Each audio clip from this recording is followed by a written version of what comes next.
Morning lovelies, I hope you're all well.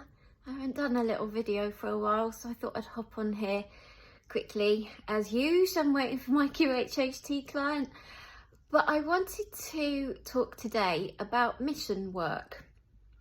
And a lot of starseeds come to me for 𝕄𝕀𝕊𝕀𝕆 sessions, and one of the questions that they want to direct to their higher self is, what is my mission?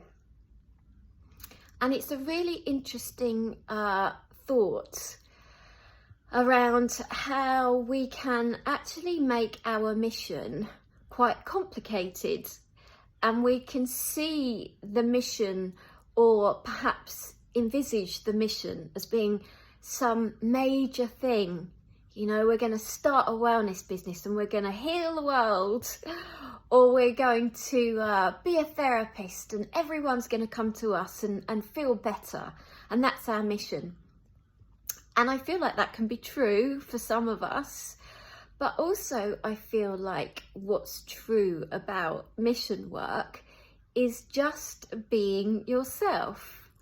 And I had this experience yesterday, and it was so wonderful, and I want to share it with you because where I live, it's just outside of the city of Brighton, and it's considered to be like a borough, if you like, of Brighton, but it's got a pretty much village feel. And we have a really lovely little high street, and everyone in the high street that is in a shop, owns a shop, works in a shop, pretty much knows Dash and I, because Dash goes in there and they give him treats, and I know their names, and obviously I've lived here for 3 years now, and that's my kind of regular place to go for bread and milk and all the rest of that stuff. And there's a shop in the high street which is, it sells all manner of things, paint and cosmetics and cooking stuff and all sorts. It's like a hardware shop basically. And there's a guy in there who has spent some time trying to make friends with Dash. And it's not because Dash doesn't like him, it's just that this guy is a really big built guy. He's absolutely lovely. He's only 19, but he's very, very tall, and Dash has always been a bit scared of him. Anyway, they've created this lovely relationship, this lovely bond now, and Dash will go to him. And yesterday, when I went into the shop, I said to him, "Hello, sweetheart, how are you?" And he said, "Oh, it's so nice to see Dash today." And I was like, "Oh, are you okay?" And he said, "No, not really. I'm having a bad week." And I was like, "Oh, darling, what's going on?" And he said, "My dad died on Monday." And I was like, "Okay, had he been poorly?" And he said, "No, he hadn't been poorly. He'd had a stomach pain for about 3 weeks, went to the doctors on Monday, doctor sent him to the hospital. They said that he had a tumour in his tummy and that he had to be operated on immediately. And there was a 50-50 chance around whether he would survive or not, and he didn't." And he sat down on the floor, this huge, great big, gentle guy, sat down on the floor cross-legged. So I sat down on the floor with him cross-legged in the middle of the shop, and he had Dash on his lap, and for 35 minutes we just talked about this experience, this death of his father. And his dad was only 53, which obviously is only a couple of years older than me. And I just sat and listened. And I don't believe that there's much that we can say in these kind of spaces. We just have to listen. And he had this lovely silver cross around his neck, which he kept on holding on to.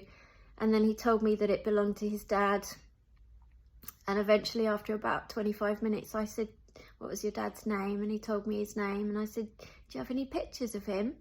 And he showed me on his phone all these pictures of his dad.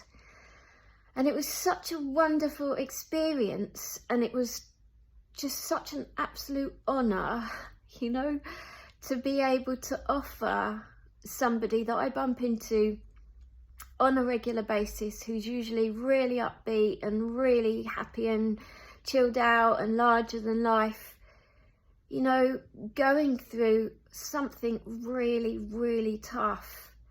And I sat and listened. And when he stood up and he kind of finished, I stood up and gave him a big hug, which was difficult because he's so tall and I'm not. And I just said, thank you for sharing that with me. You know, your dad would be so proud of you.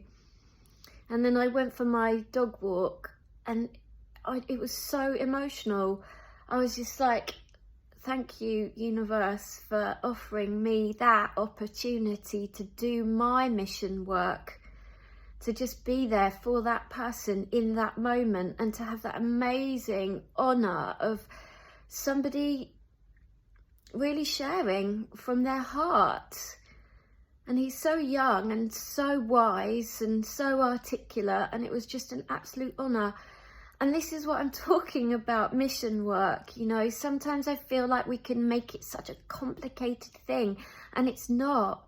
It's about being a mum, being a sister, being a brother, being a wife, being a friend, being a neighbour, being a stranger, you know, and just offering an open heart and a listening ear and compassion and understanding when somebody needs it. And that's what I wanted to put out there today, that, you know, everyone who thinks, oh God, am I carrying out my mission? You are. You will be, by just being your beautiful self. So that's a reminder for everyone that whoever you are, whatever you're doing in your life, when you're doing it with an open heart and with an authentic self in place, you are carrying out your mission. So I hope that helps and puts to bed some worries that people often have around, am I doing it? Am I doing it? You are, my darling, you are. So I hope you have a lovely day. It's a bit gloomy here, but it's going to be a fab session today. I can feel it. And enjoy your weekend, and I'm sending you lots of love.